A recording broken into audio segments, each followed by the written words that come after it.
Welcome to the Brant and Sherry Oddcast, sponsored by America's Christian Credit Union. To order Brant's latest book, Life is Hard, God is Good, Let's Dance, or to find out more about the show, go to BrantHansen.com. Yeah, there are certain words that fall into disfavor. They're called archaic at some point. I use a lot of them. I like them. Some of them are directly from Yosemite Sam. Yes, and you say when you are fatigued, you use them more. I will lapse into archaic language because I can't interpret for myself rapidly enough. I get tired. Anyway, this is actually a little disturbing. Seriously, like by the way, on our podcast, we're just talking about the fruit of the Spirit in reality of this stuff in our lives. There's this list in the Bible, stuff that will happen to you when you are following Jesus, when God's filling your life, and it's called the fruit of the Spirit: love, joy, peace, gentleness, that kind of stuff. Well, those words aren't used very much anymore. You can do like a Google Trends search on these words. Mm-hmm. Words like faithfulness are used less now. Boy. Gentleness has fallen into disfavor. Mm-hmm. Patience is used 53% less over the last couple decades. Isn't that something? Mm-hmm. So those things are all fruit of the Spirit. Kindness has dropped by 56%. The words for gratitude or thankfulness have dropped by half. Oh my goodness. Isn't that interesting? Mm-hmm. They're not replaced by other words per se. They're saying we just don't talk about this stuff. It's just not something you want to do, which just says a lot. Boy, this is tough. You ever get on a plane and you're just nervous? You got a lot of things going on. Well, this lady, you know what? I got breaking animal news to talk about what happened on an airplane with this poor lady. So we're not actually interrupting a news story. This is the news story. This is the news story. Okay. It's breaking animal news, but it has to do with an emotional support squirrel that a woman brought aboard a Frontier Airlines flight. She tried to. She got approval. From whom? From Frontier Airlines for her emotional support animal. Mm-hmm. And then when she showed up with her emotional support squirrel, they said no. So that's why she instantly got a lawyer, and she is out for it now. She is because they wouldn't let a squirrel. Yeah. Okay. So they pick and choose. It's like, yeah, you can bring this, but not that. And they're like, oh, we don't allow rodents. Okay. Yeah, that's a good thing. Okay. So is there, in your mind, honest question, is there any animal that is off limits? No. Okay. Here's the thing. Somebody else can bring an animal. Mm-hmm. You allow, let's say, a flight attendant to bring her emotional support barn owl. Okay. And once that squirrel sees a barn owl. Yeah. I see. I mean, you know what's going to happen. Absolutely. Just entertainment for the whole flight. Right. Like, yeah, you can bring that. I'll bring this. Okay. And then it probably rats it up from there. But it's the circle of life. It's the circle of life. It's going to be entertaining. I'd love to be on that flight. Yeah, man, this is a little scary. Did you see this? 102-year-old lady is skydiving. So she's still skydiving. She's 102. Okay. Jumping out of planes, just in Australia, 14,000 feet, did another plunge. She's 102 years old, Southwest. So she's still doing this, and she plans to keep doing it. Why not? You're not unsettled by that at all? It's like...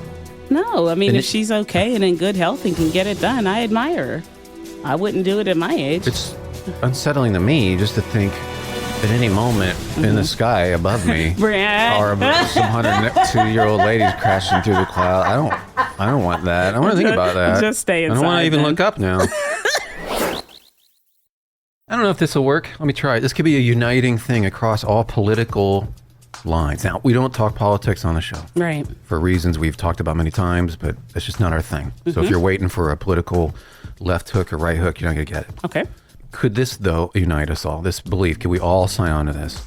Isn't it amazing? Just given all of the stuff that's going on, isn't the patience of God just breathtaking? Mm-hmm. He has the ability to blow us all to smithereens. All of us. Mm-hmm. And just, well, that's how Annie Dillard put it when she wrote. She said she was amazed that God didn't blow our dancing bear act to smithereens when he looked at all the stuff that we did. Dancing bear act. I like that. I like that too. I can see that. Yeah. And I'm not talking about any particular anything or any side, just the whole thing. The self-importance of it all. Of it all. Yes. The posery, the just all of it. And just look at us and just go, you know what? All right. Enough already. Yes, his patience is breathtaking. Wow. People have different views of sarcasm. A lot of people are like, oh, sarcasm is bad. That's all there is to it. Never be sarcastic. And then there are those of us who traffic in Sherry too. Yes. We traffic in ironic humor. I like to call it ironic humor. I like that too. Okay, because sarcasm, like, well, it means tearing down. Okay, well, if it's not tearing somebody, it's just being ironic. There's nothing wrong with it. Apparently, there's nothing wrong with it because I could trot out the old Bible here to prove it. I happen to be reading this in Job. It's the first thing God says after listening to Job and his friends go on for 30 chapters or whatever. God answers the questions. And you know what he trots out with Job? Is he starts sarcastically. And he says, oh, you've been around for a long time. You must know everything. That's what he says.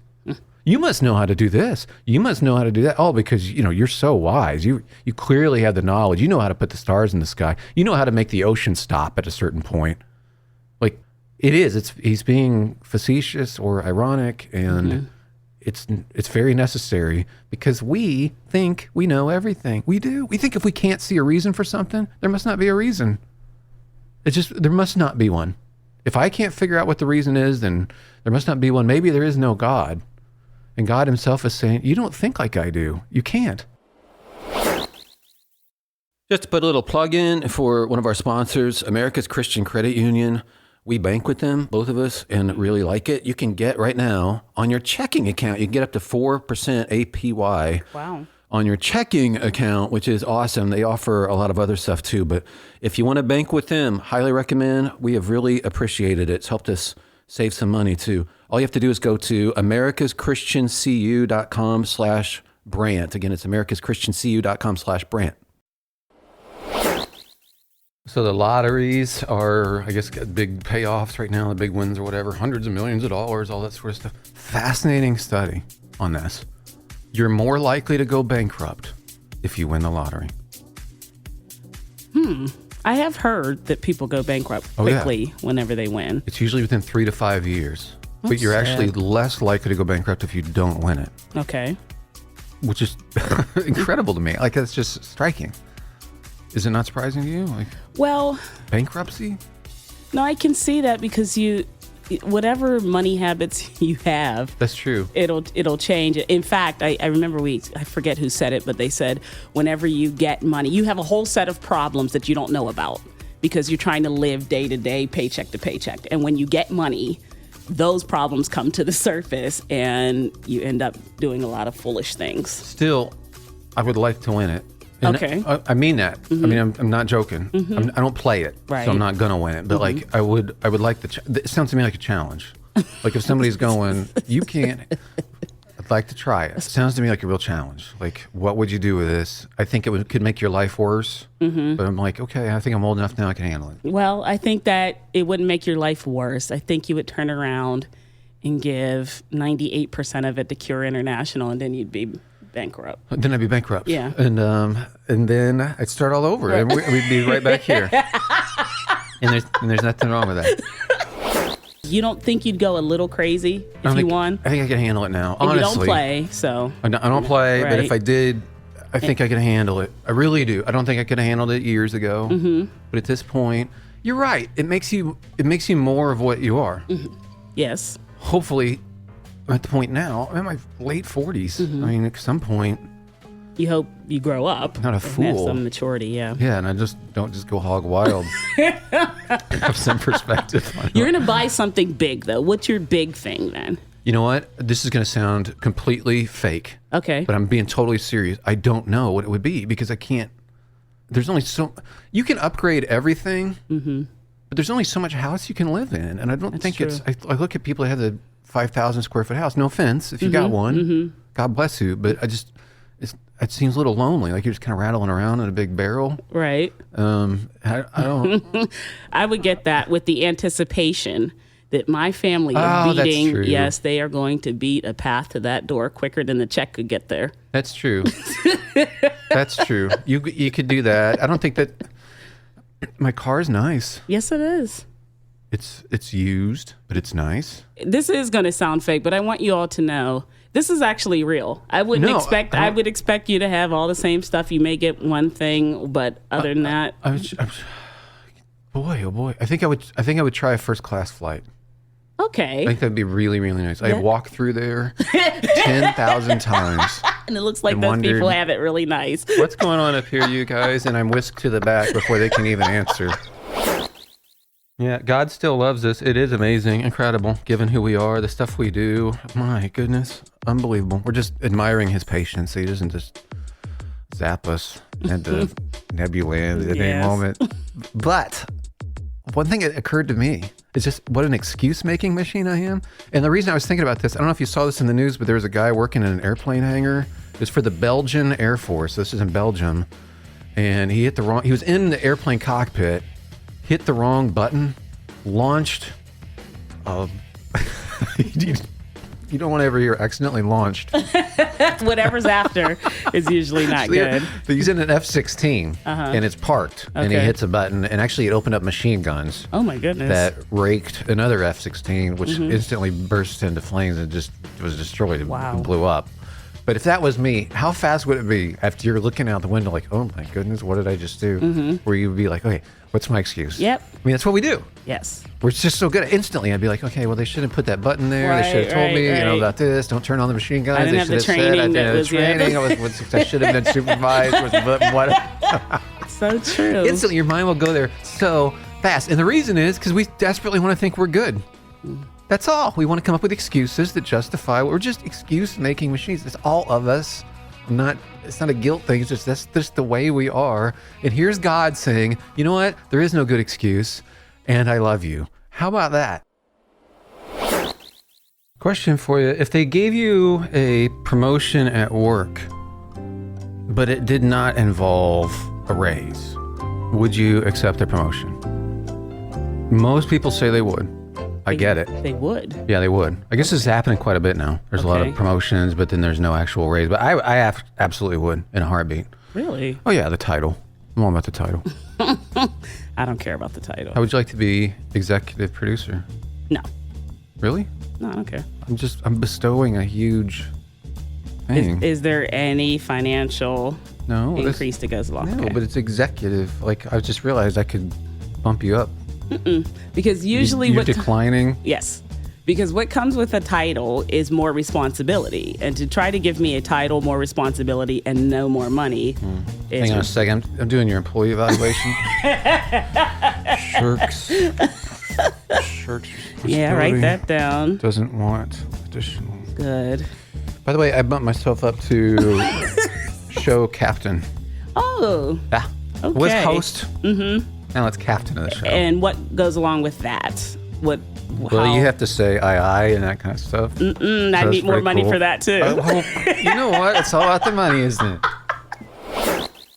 Well, this is all super fancy. Already talking about Christmas shopping. I know it's early, but they've got this thing out like, this model and actress named Emily Ratajkowski. I think the J is silent. Okay. She has teamed up with eBay Fashion to curate a list of dream gifts. Okay. Vintage this and that. $35,000 this, $4,000 watch. Sure. And then it says extremely rare $145,000 Hermes Himalayan crocodile Birkin bag. Okay. $145,000. Nothing strikes you as weird about that? The $145,000. Himalayan crocodile? Okay. There are no Himalayan crocodiles. Boom. Okay. Boom. You said it was rare. Yeah.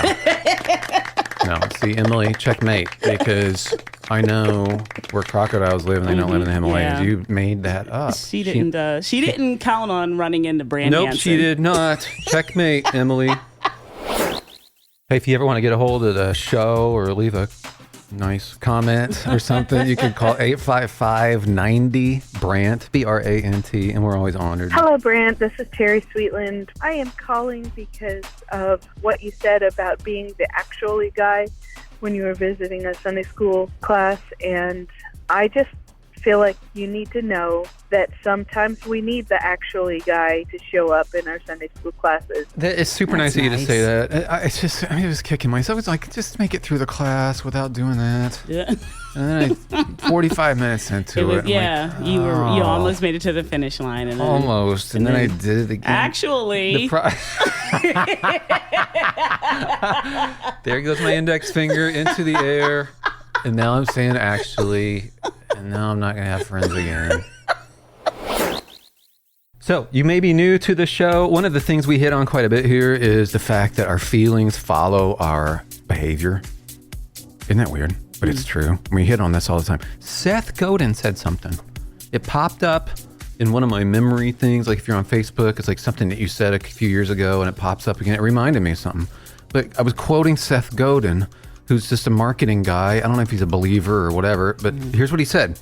The simplest antidote to a tough day, if you're having a tough day, the simplest antidote to a tough day is generosity. Think of all the different things that we try to do to pick ourselves up, or, you know, all the different ways we try to do this to make ourselves feel better. And he's saying, be generous. It's so weird. The action first, and then your moods follow. And it goes the other way too. There's stuff we do that we think is going to make us feel better, and it just doesn't. It just doesn't. Hey, thank you for listening. We're honored that you do. And Ryan, you have earned a special badge on your listener uniform. He has emailed and said, hey, y'all, you've said you don't have the budget to make a real jingle with people singing in harmony or whatever, but good news. I've attached a file with a bunch of the jingles spliced together, and it's basically the same thing, maybe.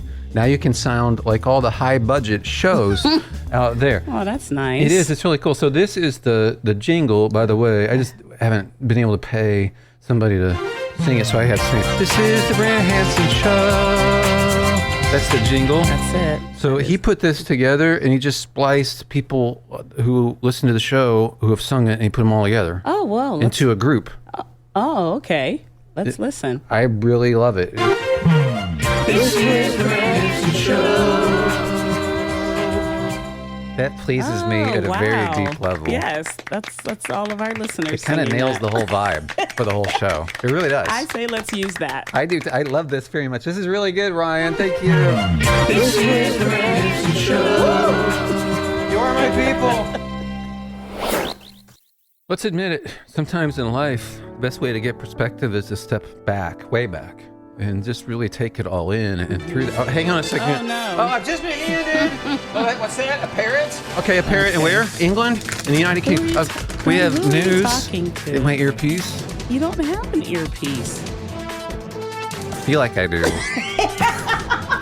I have news from the United Kingdom. Okay. It's breaking animal news. We break in with the animal news when it breaks out. Yeah. And here's the thing. A parrot is in trouble, all right, for using the Amazon Alexa device. Yes. I'm not supposed to say it on the air because it triggers devices or whatever. Okay. I don't know. Right. I don't understand it all. Okay. All right, but so it's Rocco. He's an African gray parrot, and he reportedly learned how to use it to order watermelon and strawberries. Oh. And got in trouble, and then he ordered light bulbs, and later on ice cream, and then he wanted a kite, which Marian Wisnowski says, she works at the sanctuary. She's like, this is enough, and we're really frustrated with him. Yeah. I have to check my account all the time. Well, can I suggest something for Marian? Okay. Don't let him be by the thing. So move the thing away from the parrot. Rocco bears no responsibility. I don't think, well, how's he supposed to understand currency? He's a parrot. Okay. How's he supposed to understand currency that costs money or what? He doesn't know that. He knows how to get the watermelon and strawberries. He does. He's a smart bird. He's smart, but you can't expect He knows he's not paying. He doesn't. He doesn't know. Somebody has to pay Just Rocco. move the thing away from Rocco and take the temptation away. It's a stumbling block. Okay? Question, do you collect anything, or does somebody in your family collect something?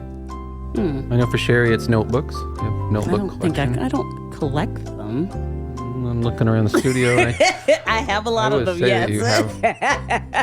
Okay. So that's a question that comes up. So when is it a collection? Doesn't intent have to be there? Like I'm intending to get different ones just for the express purpose of collecting? I don't know. And then when does that cross into hoarding?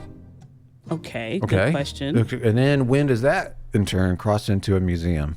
Because this that is a mighty big jump. Thank you. Hansen. No, like this lady, it says a Slovakian woman has amassed. She's got 80,000 napkins, all with different, like each individual design. 80,000 different designs, and it mentions that she's collected 80,000 napkins. She keeps them piled in her office, and so forth. Well, what point? I mean, at one point, the TV crew comes in and is like, look at this lady hoarding. But if she throws a plaque outside her office, It it's says like Napkin Museum. International Napkin Museum. Oh, curator. Wow. This is very nice. That's an interesting take. Yeah, there's a fine line between hoarding and being a well-respected museum curator. They're already looking for the next James Bond, the current one. They're just like, he doesn't want to do it anymore. I'm the right age for this. Yes, you are. I'm like right in that pocket. I know I'm American, but You're doing okay. it'd be a twist on it. Oh, you're not going to use an English accent? Well, I mean, just whatever. Okay. I probably have a lot of conscience issues with some of the stuff he does. Sure. I wouldn't be able to do in good conscience, but that would be interesting too. Yeah, because now James Bond is married He's for struggling. 20-something years. He's like, no, I'm not. He's in the library. No, I'm not going to do that. I'm not. And that's interesting Yeah, too. and I have to love my enemies. Yes, right. That's so true. while I'm tied up to a uranium rod or whatever, and the guy's like, or whatever, I'm going to be like, and Lord, You're blessing those that are I don't persecuting you. personally know how I'm going to get out of this situation, but ultimately, please help, so on and so forth. I would see that movie. Yeah, it'd be interesting. The Brant and Sherry Oddcast, sponsored by America's Christian Credit Union. To find out more about the show, go to BrantHansen.com.